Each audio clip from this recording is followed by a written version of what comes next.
वज़ीर तालीम पंजाब राना सिकंदर हयात ने तालीम के आलमी दिन पर निजी यूनिवर्सिटीज के तलबा को लैपटॉप स्कीम में शामिल करने का ऐलान करते हुए कहा है कि वज़ीर आला पंजाब की ख़ुसूसी हिदायत पर निजी यूनिवर्सिटीज के तलबा को भी लैपटॉप देंगे। अस्सलाम वालेकुम नाज़रीन, सीएम पंजाब मरियम नवाज की जानब से लैपटॉप स्कीम का फेज 2 स्टार्ट हो चुका है और इसके लिए जो पोर्टल है वो ओपन हो गया है। आप इसके अंदर अप्लाई कर सकते हैं।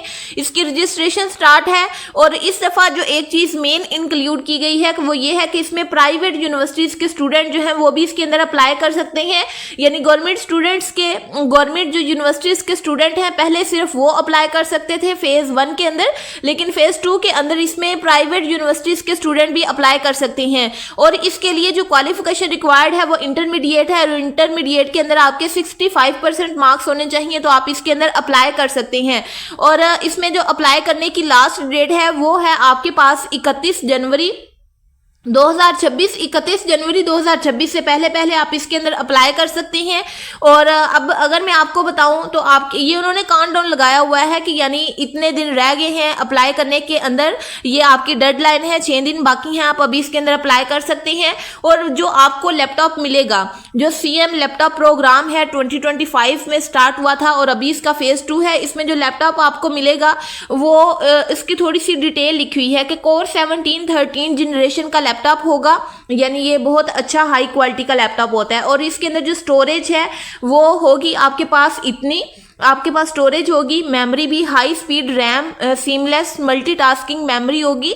यानी अच्छा खासा जो लैपटॉप है जो अच्छे से परफॉर्म करता है, काम करता है, वो आपको मिलेगा। अब इसके बाद हमने देखना है कि इसका एलिजिबिलिटी क्राइटेरिया क्या होगा, लेकिन यहाँ पे उन्होंने ये, मैं इसकी ऑफिशियल वेबसाइट के ऊपर हूँ, थोड़े से बेनिफिट्स भी लिखे हुए हैं, इनको भी आप पढ़ लीजिएगा। कि सबसे पहले एजुकेशनल ग्रोथ की वजह से आपको दिया जा रहा है ताकि आप एजुकेशनल ग्रो कर सकें और स्किल आप कोई ना कोई डेवलप कर सकें, इसलिए आपको दिया जा रहा है। और डिजिटल इंक्लूजन कर सकें, इसलिए आपको ये लैपटॉप दिया जा रहा है। और आपकी इकोनॉमिक एम्पावर हो, इस वजह से आपको ये लैपटॉप दिया जा रहा है। तो अब इसके एलिजिबिलिटी क्राइटेरिया की तरफ आते हैं, जो इस वीडियो का बहुत ही इंपॉर्टेंट पार्ट है। और इसके बाद एक और इंपॉर्टेंट पार्ट आएगा कि इसमें अप्लाई कैसे करना है। तो एलिजिबिलिटी क्राइटेरिया के अंदर सबसे पहले ये है कि आपके पास पंजाब के किसी भी डिस्ट्रिक्ट का डोमिसाइल होना चाहिए। यानी सिर्फ पंजाब के स्टूडेंट इसके अंदर अप्लाई कर सकते हैं। पंजाब के किसी भी डिस्ट्रिक्ट का आपके पास डोमिसाइल है तो आप इसके अंदर अप्लाई कर सकते हैं। दूसरा एलिजिबिलिटी क्राइटेरिया ये है कि आप फर्स्ट या फिर सेकंड सेमेस्टर के स्टूडेंट होने चाहिए। यानी आप बीएस प्रोग्राम के अंदर हैं, किसी भी कॉलेज के अंदर हैं या फिर किसी भी यूनिवर्सिटी के अंदर हैं, तो आपका अगर फर्स्ट और सेकेंड सेमेस्टर है तो आप इसके अंदर अप्लाई कर सकते हैं। और इसके अलावा अगर आप प्राइवेट यूनिवर्सिटीज के अंदर भी हैं तो आप भी इसके अंदर अप्लाई कर सकते हैं। यानी जो चीज़ इंक्लूड की गई है इस दफ़ा फेज़ 2 में वो ये है कि प्राइवेट यूनिवर्सिटीज़ जो है वो भी सीएम लैपटॉप स्कीम फेज़ 2 के अंदर अप्लाई कर सकती हैं, उनके स्टूडेंट्स को भी लैपटॉप मिलेंगे।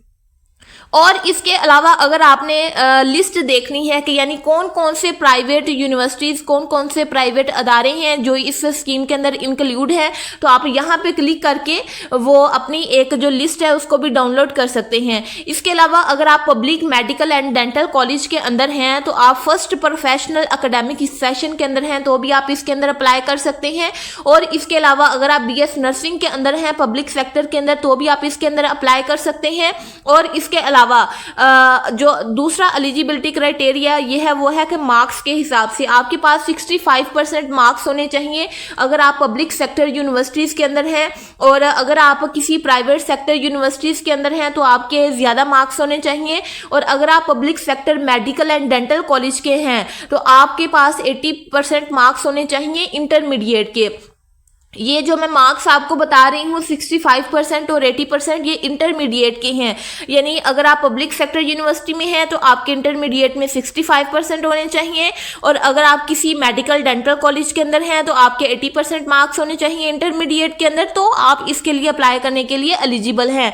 कम मार्क्स के साथ आप इसके लिए एलिजिबल नहीं हैं। इसके अलावा 75% मार्क्स होने चाहिए अगर आप एक डीवीएम स्टूडेंट हैं पब्लिक सेक्टर के। और इसके अलावा जो डॉक्टर ऑफ मेडिसिन है वो भी इसके अंदर अप्लाई करने के लिए एलिजिबल हैं। और इसके अलावा हमने देखना है कि कौन इसके लिए एलिजिबल नहीं है। वो स्टूडेंट जो ऑलरेडी इस स्कीम से लैपटॉप ले चुके हैं, यानी पीएम स्कीम आई थी, सीएम स्कीम थी लैपटॉप की। कोई भी ऐसा स्टूडेंट जो ऑलरेडी लैपटॉप ले चुका है वो अब दोबारा इसके अंदर अप्लाई करने के लिए एलिजिबल नहीं है। इसके अलावा ये एक प्यारी सी पिक्चर उन्होंने दिखाई हुई है चीफ मिनिस्टर लैपटॉप प्रोग्राम की। और अब ये कुछ फ्रीक्वेंटली आस्क्ड क्वेश्चन है, मैं आपको इस वेबसाइट का जो लिंक है इसी वीडियो के डिस्क्रिप्शन में दे दूंगी, तो आप ये क्वेश्चंस खुद पढ़ लीजिएगा। अब हमने ये देखना है कि इसके अंदर आपने अप्लाई कैसे करना है। अप्लाई करने के लिए नाज़रीन आपको बिल्कुल स्टार्ट पे ये आएगा अप्लाई नाउ का बटन, यहाँ पे आपने अप्लाई करना है। अब अप्लाई करने के लिए ना आपने एक चीज का ख्याल रखना है, आपने गलत वेबसाइट पे नहीं जाना। इसकी हमेशा आपने ऑफिशियल वेबसाइट पे जाके अप्लाई करना है। अगर आप किसी और वेबसाइट पे चले जाएंगे तो आपका जो डाटा है वो लीक हो सकता है, तो इसलिए कोशिश करिएगा कि इसकी ऑफिशियल वेबसाइट से अप्लाई करें। और ऑफिशियल वेबसाइट पे आपने कैसे आना है, या तो जो मैं इस वेबसाइट का लिंक अपनी वीडियो के डिस्क्रिप्शन में दूंगी वहाँ से आप चले जाइएगा, या फिर आप अपने गूगल पे ये जो मैंने लिखा हुआ है ये आप एज इट इज़ टाइप करिएगा cmlaptop.hed.punjab.gov.pk।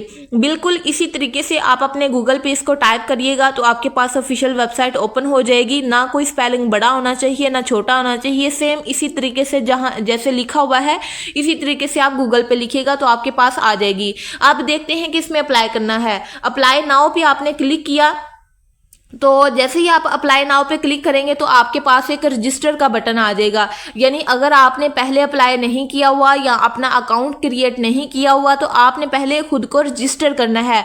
रजिस्टर करने के लिए आपकी क्या चीज़ यूज़ होगी, आपका CNIC यूज़ होगा और आपने एक पासवर्ड क्रिएट करना होगा और उसके बाद आपका जो मोबाइल नंबर होगा उस पर OTP आएगा और उसकी आपने वेरिफिकेशन करवानी है। यानी वो आप एंटर करेंगे तो आपकी वेरिफिकेशन हो जाएगी। अब यहाँ पे आपने अपना नाम लिखना है। याद रहे कि ये जो नाम वाला सेक्शन है यहाँ पे आपका वो नाम होना चाहिए जो आपके इंटरमीडिएट की डिग्री के ऊपर है या फिर आपके CNIC के ऊपर है। इसके अलावा आपने वो ईमेल यहाँ पे एंटर करना है जो ईमेल आपका एक्टिव हो, जहाँ पे आप जो अनाउंसमेंट्स हैं वो रिसीव वगैरह कर सकें।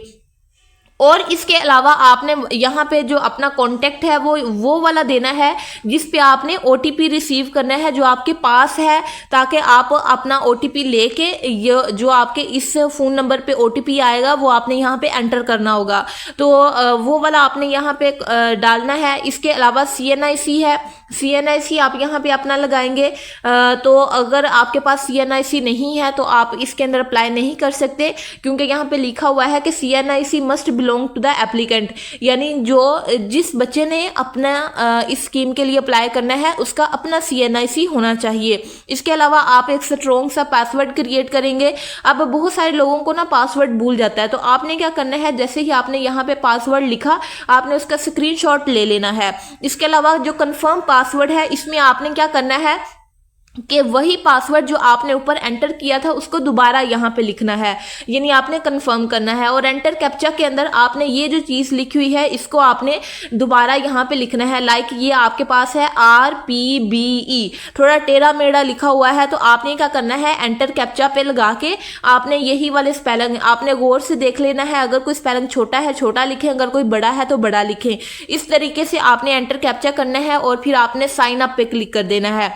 साइन अप पे क्लिक करेंगे तो आपका अकाउंट क्रिएट होगा। अभी याद रहे कि ये आपकी एप्लीकेशन नहीं है, यहाँ पे सिर्फ आपका अकाउंट क्रिएट होगा। और अगर आपने ऑलरेडी अकाउंट लगाया हुआ है तो आप फिर क्या करेंगे, वो साइन इन कर लेंगे। ये साइन अप जो ऑप्शन है ये उनके लिए है जिन्होंने पहली दफ़ा अपना अकाउंट बनाना है, और ये जो साइन इन है ये उनके लिए है जिन्होंने ऑलरेडी अकाउंट बनाया हुआ है। वो अपना पासवर्ड लगा के तो अपने अकाउंट को एक्टिवेट कर सकते हैं। इस तरीके से आपने अपने एप्लीकेशन प्रोसेस को स्टार्ट करना है। स्टूडेंट्स आप देख सकते हैं जैसे ही मैंने अपनी सारी इन्फॉर्मेशन पुट की और साइन अप पे क्लिक किया तो इस तरह का इंटरफेस मेरे पास आ गया है।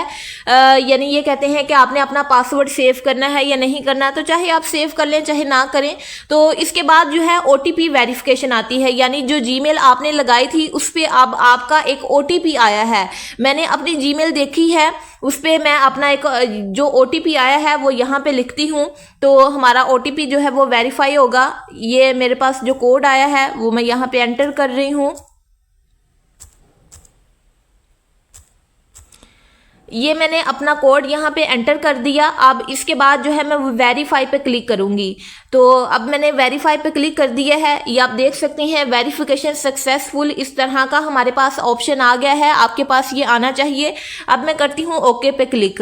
मैंने ओके पे क्लिक किया है। इसका मतलब क्या है कि मैंने जो है अपना जो अकाउंट है वो क्रिएट कर लिया है। अकाउंट क्रिएट करने के बाद जो है एप्लीकेशन प्रोसेस आपका स्टार्ट होता है। ये जो एप्लीकेशन प्रोसेस है ये होगा आपके पास इन 4 स्टेप के अंदर कंप्लीट। यानी पहले पर्सनल डिटेल आएगी, फिर कॉन्टैक्ट इन्फॉर्मेशन होगी, फिर एजुकेशन डिटेल्स होगी, फिर मैंने अपने डॉक्यूमेंट्स अपलोड करने होंगे, उसके बाद एक रिव्यू का ऑप्शन होगा। यानी ये जो 5 स्टेप हैं इनके अंदर जाके मेरी जो एप्लीकेशन है वो कंप्लीट होगी। सबसे पहला जो ऑप्शन